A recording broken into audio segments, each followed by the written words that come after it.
Ieklausieties, nepārtraucot, 1946. gadā, skaistā rītā, pavasarī, atnāca ādas mēteļos vīri.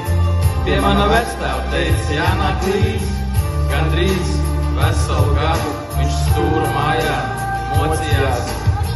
Viņš teica, Latvija būs brīva, no nekā viņš nebaidījās. Iznāca ārā, bija piedzimis mēģi, nebija no kā izdzīvot. Viņš teica, es to visu nevarētu, savu Latviju nemīlot.